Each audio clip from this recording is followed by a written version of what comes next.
الوی T V کے معزز خواتین و حضرات، میں ہوں حمزہ الوی۔ آپ تمام دیکھنے اور سننے والوں کو السلام علیکم۔ دوستو، دنیا کی تاریخ میں ایسے بہت سارے بادشاہ اور فرعون گزرے ہیں جن کو ان کی بادشاہت اور دولت کے نشے نے مغرور بنا دیا اور وہ تکبر میں آ کر خدائی کا دعویٰ کر بیٹھے۔ یہ بدبخت لوگ اپنی بے شمار دولت اور بادشاہت کے نشے میں مست ہو کر اللہ تبارک و تعالیٰ کی وحدانیت کو للکارنے لگے اور معاذ اللہ خدائی کا دعویٰ کر بیٹھے۔ اس کے باوجود بھی اللہ تبارک و تعالیٰ نے ان کی طرف بے شمار انبیاء اکرام کو بھیجا اور ان کو ہدایت کی طرف بلایا، لیکن یہ بدبخت لوگ اپنی سرکشی اور انا پر اڑے رہے اور اللہ تبارک و تعالیٰ کی وحدانیت کا انکار کرتے رہے۔ پھر جب یہ لوگ قابل ہدایت نہ رہے تو اللہ تبارک و تعالیٰ نے ان بدبخت لوگوں کو عبرت کا نشان بنایا اور ان لوگوں کو تباہ و برباد کر کے رکھ دیا اور ان لوگوں کے نام و نشان کو صفحہ ہستی سے مٹا دیا۔ اللہ تبارک و تعالیٰ نے ان جھوٹے خدائی کے دعوے داروں کو ایسی عبرتناک موت دی کہ آج بھی لوگ ان سے عبرت حاصل کرتے ہیں۔ دوستو، خدائی کا دعویٰ کرنے والے بدبختوں میں سے ایک بدبخت شداد بھی تھا، جس نے اللہ تبارک و تعالیٰ کی وحدانیت کو للکارا اور سرکش اور نافرمان ہو گیا۔ پیارے دوستو، شداد کون تھا اور کس طرح اس نے اللہ تبارک و تعالیٰ کی نافرمانی کی اور کس طرح خدائی کا دعویٰ کیا؟ اس کے ساتھ ساتھ کس طرح اس نے دنیا میں اپنی جنت تیار کی اور اس کی بنائی جانے والی جنت کتنے سالوں میں تیار ہوئی، اور پھر اللہ تبارک و تعالیٰ نے اس بدبخت کو کس طرح دنیا کے سامنے عبرت کا نشان بنایا، اور پھر اس بدبخت کا انجام کیا ہوا، اور پھر کس طرح ملک الموت علیہ السلام نے دردناک طریقے سے اس کی روح قبض کی۔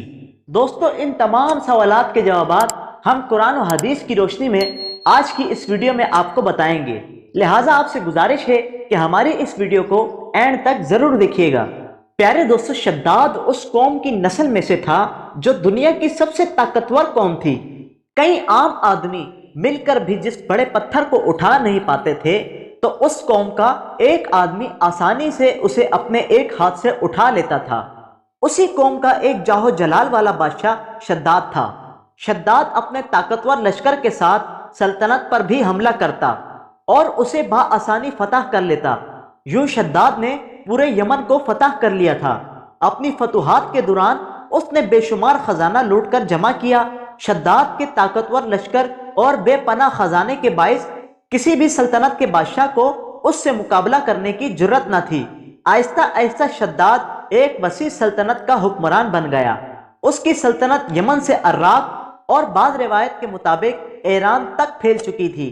جب بادشاہ شداد اور قوم عاد کو اللہ تبارک و تعالیٰ نے اپنی بے شمار نعمتوں سے نواز دیا تو وہ سب غافل ہو گئے اور راہ حق سے بھٹک گئے اور کفر و شرک کرنے لگے۔ اللہ تبارک و تعالیٰ نے قوم عاد کی ہدایت کے لیے حضرت ہود علیہ السلام کو بھیجا، لیکن قوم عاد نے ہدایت پانے کے بجائے آپ علیہ السلام کی باتوں کا مذاق اڑانا شروع کر دیا۔ حضرت ہود نے تبلیغ کا سلسلہ جاری رکھا۔ جب آپ علیہ السلام نے بادشاہ شداد کو ایک اللہ کی وحدانیت تسلیم کرنے اور اسی کی عبادت کرنے کا کہا تو شداد نے غرور سے کہا کہ میرے پاس طاقت، دولت، سلطنت سب کچھ ہے، پھر میں ایک اللہ کی عبادت کیوں کروں؟ اگر میں ایمان لے آؤں تو مجھے کیا فائدہ ہوگا؟ آپ علیہ السلام نے فرمایا، دنیا میں تمہارے پاس سب کچھ ہے، لیکن اگر تم ایمان لے آتے ہو تو آخرت کے بعد جنت تم پر حلال ہو جائے گی۔ شداد کو جنت کا تصور نہیں تھا۔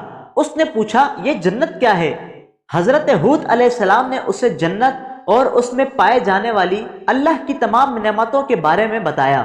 جنت اور اس کی نعمتیں تفصیل سے جاننے کے بعد شداد نے خدائی کا دعویٰ کرتے ہوئے کہا، ایسی جنت تو میں بھی بنا سکتا ہوں۔